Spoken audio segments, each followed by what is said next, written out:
এই উপদেষ্টাদের অনেকেরই প্রতি তো মানুষের এখন আর কোনো আস্থা নাই। মানুষের ক্ষোভ এখন কেবলমাত্র আওয়ামী লীগ নিষিদ্ধের ভিতরে সীমাবদ্ধ কিনা। মানুষের ক্ষোভ এখন কেবলমাত্র আওয়ামী লীগ নিষিদ্ধের ভিতরে সীমাবদ্ধ না। মানুষের ক্ষোভ এই ৯ মাসে এই উপদেষ্টারা কি করেছে। এই ৯ মাস পরে আব্দুল হামিদ তিনি বাংলাদেশ থেকে সেফলি এক্সিট নেয়।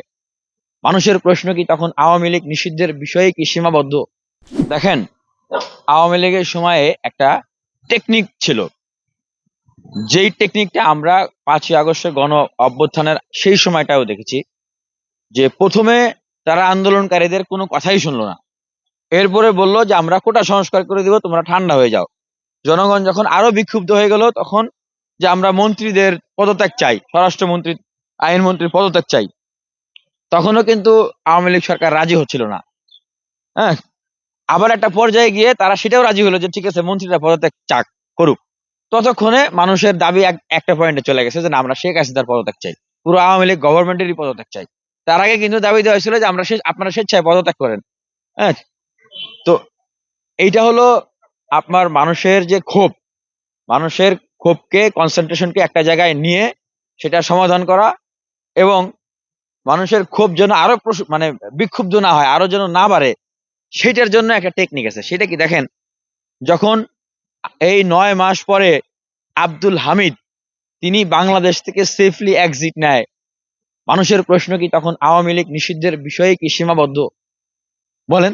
আপনি একদম শহর থেকে শুরু করে আপনি যে ছাত্রছাত্রীরা আছে বিশ্ববিদ্যালয়ে জিজ্ঞেস করেন, গ্রামগঞ্জে চায়ের কাপের দোকানে যা জিজ্ঞেস করেন যে মানুষের ক্ষোভ এখন কেবলমাত্র আওয়ামী লীগ নিষিদ্ধের ভিতরে সীমাবদ্ধ কিনা।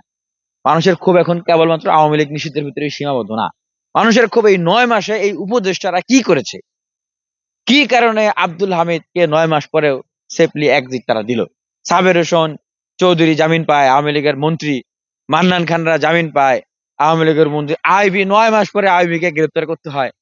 হ্যাঁ, এরকম জায়গায় বে জায়গায় আওয়ামী লীগের সচিব, আওয়ামী লীগের আমলা, আওয়ামী লীগের শিক্ষক, তারা গোপনে গোপনে মিটিং করে, আওয়ামী লীগ মিছিল মিটিং করতেছে, ব্যবসায়ীরা অক্ষত অবস্থায় আছে, তারা এখন টাকা দেয় আওয়ামী লীগের মিছিল করানোর জন্য। এইটা কিভাবে সম্ভব? আওয়ামী এই উপদেষ্টাদের জামাইরা তারা আওয়ামী লীগের মন্ত্রীদের অর্থ সম্পদের পাহারাদারি করে, এটা কিভাবে সম্ভব? মানুষের এখনকার ক্ষোভ হলো উপদেষ্টাদের জবাবদিহিতা। উপদেষ্টাদের কাছে তারা জবাবদিহিতা চায়। তারা এই ইন্টারিম গভর্নমেন্টকে সংস্কার করে তারা একটা জাতীয় সরকার চায়, নির্বাচনকালীন একটা বিপ্লবী সরকার চায়, যারা সংস্কার করবে এবং নির্বাচন দিবে। এই উপদেষ্টাদের অনেকেরই প্রতি তো মানুষের এখন আর কোনো আস্থা নাই।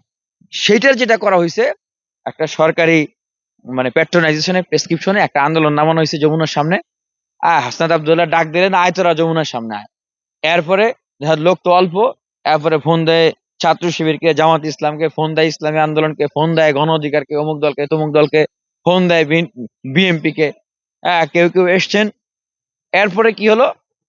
ঠিক আছে ঠিক আছে, আওয়ামী লীগ, ছাত্রলীগ, স্বেচ্ছাসেবক লীগ, যুবলীগ নিষিদ্ধ, এরপরে না আওয়ামী লীগই নিষিদ্ধ করে দাও। তারপরেও মানুষ যেন উপদেষ্টার চেয়ারের দিকে আঙ্গুল না তোলে। এটা আসলে আমরা ভিন্নভাবে আন্দোলন করছি, আমরা কিন্তু শাহবাগে যাই নাই। কারণ আমরা জনগণের পালসটা বুঝি। জনগণ চায় যে এই যে এখন ইন্টারিম গভর্নমেন্ট আছেন, যারা উপদেষ্টা আছেন, তাদেরকে জবাবদিহি করার জন্য। জনগণ চায় এখন এই যে মানে আপনার ৯ মাসে তারা যে যে কাজগুলো করেছে তার জবাবদিহিতা।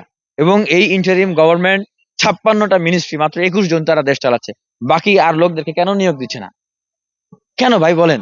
এই জন্য তারা চায় যে এই ইন্টারিম যে বিশেষ এজেন্ডা নিয়ে কাজ করতেছে, রাজনৈতিক দল আহ, গঠন করতেছে সেখান থেকে, আর তারাই আবার দীর্ঘমেয়াদে ক্ষমতায় থাকবে। হ্যাঁ, এবং সেটা ন্যায্য ভাবে না, সেটা অন্যায় ভাবে, অন্যায্য ভাবে।